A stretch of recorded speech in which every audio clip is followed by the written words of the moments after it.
हमारे बीच में उपस्थित प्रदेश कांग्रेस कमेटी के बहुत सम्मानित अध्यक्ष बड़े भाई आदरणीय महेश गौड़ जी, हमारे यहाँ से प्रभारी मंत्री आदरणीय सीता अक्का जी, हमारे बीच में उपस्थित हमारे वरिष्ठ बहुत ही सम्मानित आदरणीय सुदर्शन रेड्डी साहब और जीवन रेड्डी साहब, शब्बीर अली जी, हमारे बीच में उपस्थित मेरे साथ भी सांसद रहे और वर्तमान में भी सांसद हैं भाई सुरेश शेतकार जी, हमारे एआईसीसी के सचिव और साथी भाई संपत जी, जिला कांग्रेस कमेटी के सम्मानित अध्यक्ष भाई मोहन रेड्डी जी, लक्ष्मीकांत जी और अनिल भाई, सुनील रेड्डी जी, विनय रेड्डी जी, प्रदेश कांग्रेस कमेटी के तमाम साथी पदाधिकारीगण, अजमत भाई, वेंकट जी, राजीव जी, नरेश भाई,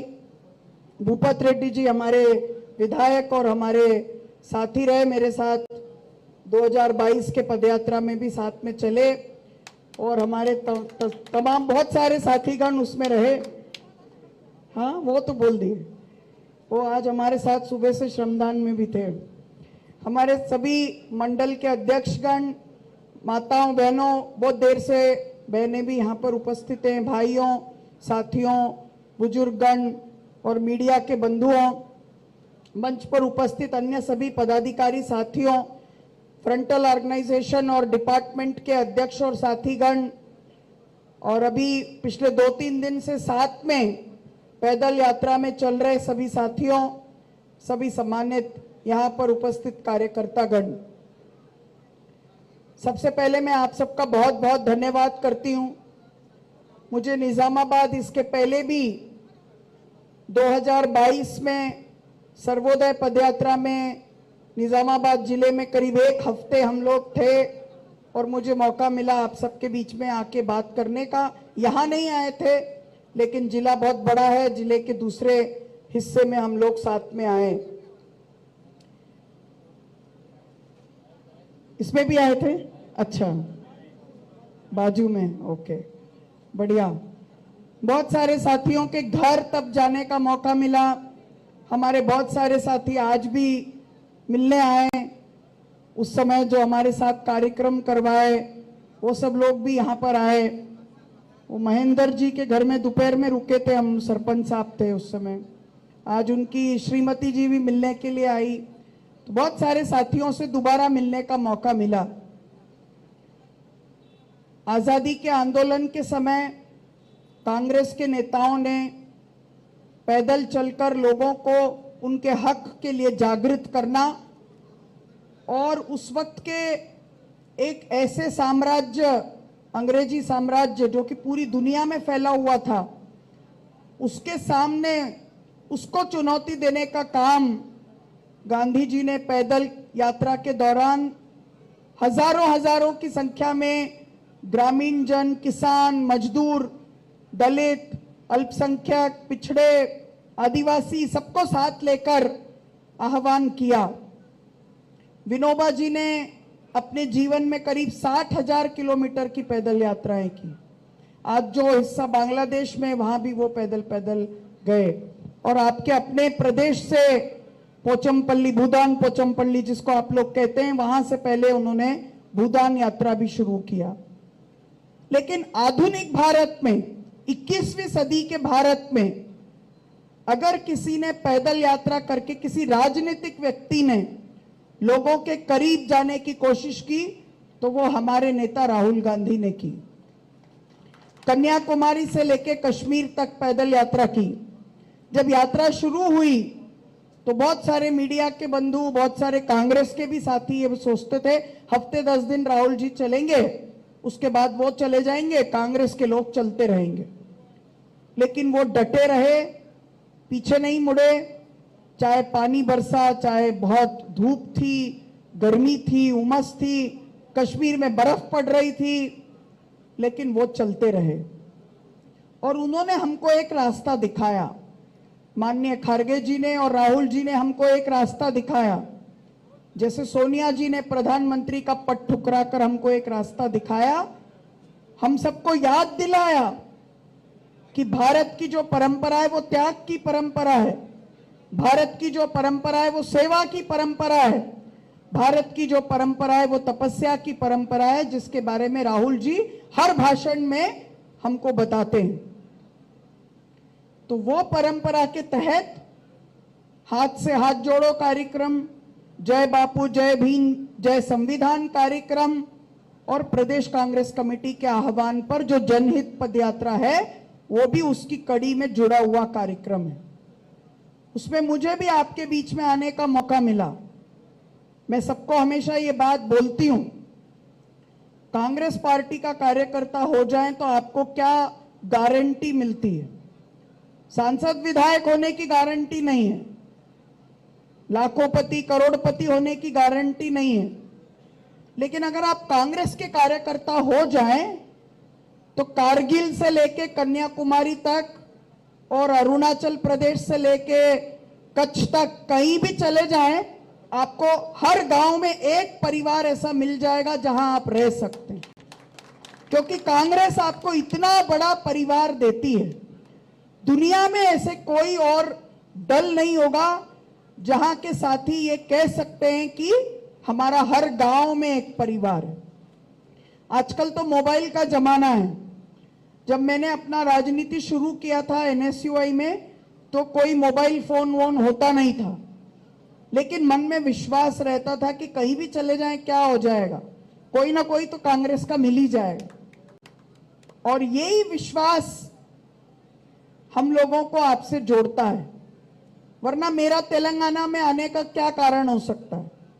मैं तो आपकी भाषा भी पूरी तरह से समझती नहीं हूं, आप भी पूरी हिंदी समझते नहीं होंगे क्योंकि आपकी भाषा तेलुगु भाषा है, लेकिन आपको और हमको जो जोड़ती है वो जो प्यार की भाषा है वो हमको कांग्रेस ने सिखाया है, कांग्रेस के फलसफे ने सिखाया है।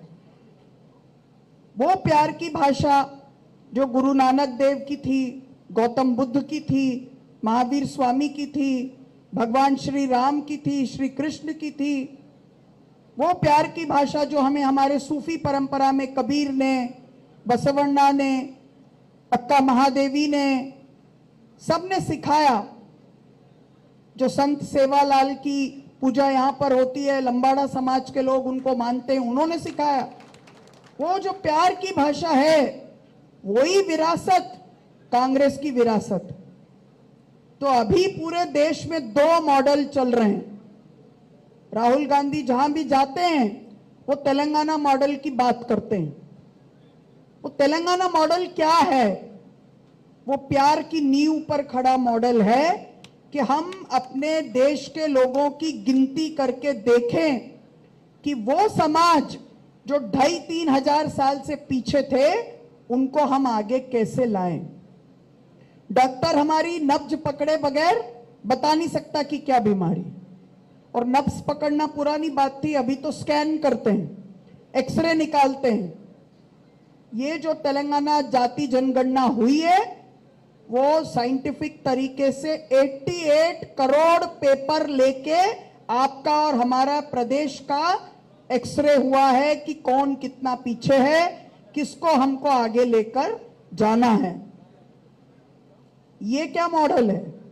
ये प्यार का और जोड़ने का मॉडल है कि इस देश में जो अंतिम पंक्ति में खड़े लोग हैं उनके आंख का आंसू हमको पोंछना है। उसको सर्वोदय बोलते हैं, उसको गांधी जी ने अपना जंतर बताया। ये मॉडल चल रहा है। दूसरा मॉडल क्या मॉडल है? अभी जो हम बिहार में देख रहे हैं, चुनाव आयोग ने एक एक्सरसाइज कराया, उसके अंतर्गत बिहार के वाजिब नागरिक और वोटर ऐसे 65 लाख लोगों को वोट डालने के अधिकार से ही महरूम कर दिया। ये तोड़ने का मॉडल है, नफरत का मॉडल है, इंसान को इंसान से बांटने का मॉडल है, बुलडोजर का मॉडल है। और इस मॉडल के सामने जो तेलंगाना का सबको जोड़ने का मॉडल है, सामाजिक न्याय का मॉडल है, उसको लेकर हम पूरे देश में कैसे जाएं, इसके लिए हम लोग जंतर मंतर जा रहे हैं। 42% रिजर्वेशन पाना हमारा मकसद है, लेकिन देश की राजधानी में जाकर पूरे दुनिया को ये बताना कि भारत देश में एक तरफ अगर तोड़ने का मॉडल चल रहा है, तो राहुल जी के नेतृत्व में हमारे माननीय मुख्यमंत्री रेवंत रेड्डी जी और हमारे प्रदेश कांग्रेस अध्यक्ष महेश गौड़ जी के नेतृत्व में एक जोड़ने का मॉडल भी चल रहा है। वो तेलंगाना मॉडल है, जहां हम चाहते हैं हर एक इंसान को इंसान होने का हक मिले। वरना और कौन सा प्रदेश होगा जहां पर गल्फ में जो लोग काम करते हुए चले गए उनके भी न्याय के बारे में सोचा जाए। किसी दूसरे प्रदेश में यह नहीं हो रहा है। यूपी और बिहार से सबसे ज्यादा लोग बाहर देश में छोटा मोटा काम करने के लिए जाते हैं, वहां ये योजना नहीं है। तो पूरी दुनिया में संदेश देने के लिए हम नई दिल्ली जा रहे हैं 5, 6 और 7 तारीख को, इसलिए कि देश के नागरिकों को अब चुनाव करना पड़ेगा कि वो कौन से मॉडल के साथ चलना चाहते हैं। क्योंकि देश में अगर लोकतंत्र को मजबूत करना है तो तेलंगाना मॉडल अपनाना पड़ेगा। सबको जोड़ने का मॉडल, न्याय का मॉडल, हक का मॉडल, समता का मॉडल, बाबा साहेब ने जो मॉडल बनाया संविधान का, वो मॉडल, पेरियार और नारायण गुरु ने हमको जो मॉडल सिखाया, वो मॉडल, जो बापू ने सिखाया, वो मॉडल, संविधान के सपनों के भारत का मॉडल, 21वीं सदी का जो राजीव जी का संकल्प था, वो मॉडल। और दूसरा मॉडल जो नागपुर से निकलता है आरएसएस के मुख्यालय से, कि देश के नागरिक को नागरिक ही मत समझो, गरीब लोगों को बार बार परेशान करके उनसे कागज निकलवाओ और उनको नागरिक भी मत रहने दो। वो नागरिक ही नहीं होंगे तो सामाजिक न्याय नहीं है, नागरिक ही नहीं होंगे तो उनका आर्थिक लाभ नहीं होगा, आर्थिक उनका सशक्तिकरण नहीं होगा। नागरिक ही नहीं रहेंगे, वोट ही उनके हिसाब से नहीं पड़ेगा, तो कल से उनको किसी भी प्रकार का कुछ भी राजनीतिक, सामाजिक, आर्थिक प्रतिनिधित्व नहीं मिलेगा। यहां दूसरी तरफ तेलंगाना मॉडल में हम ये चाहते हैं कि उनको राजनीतिक प्रतिनिधित्व ओबीसी को 42% मिले। वहां वो चाहते हैं कि जो प्रतिनिधित्व है वो भी कटे। तो ये हमको संदेश देने के लिए हम जा रहे हैं कि देश को पता चले कि इस देश में सिर्फ तोड़ने वालों की राजनीति नहीं है, जोड़ने वालों की और समावेश की राजनीति भी है। और वो राजनीति राजीव जी के बाद राहुल गांधी जी जिस तरह से सोनिया जी और मनमोहन सिंह जी ने किया, वो कर रहे हैं। राहुल जी ने ओबीसी का महाअधिवेशन हुआ दिल्ली में, उसमें एक बात की, उसके साथ मैं अपनी बात खत्म करूंगी। उन्होंने कहा कि आज का जो दौर है वो डेटा का दौर है। डेटा मतलब क्या? सूचना। और यही बात आदरणीय प्रदेश कांग्रेस के अध्यक्ष ने माना कि गांव-गांव में अगर हमारी पंचायत की इकाई बनी, मंडल का यूनिट बना, तो वो जो डेटा है वो कांग्रेस को मजबूत करेगा। और इस डेटा की शक्ति को सबसे पहले इस देश में किसने पहचाना? राजीव जी ने पहचाना। ये जो आज हम सब सेल्फी ले रहे हैं,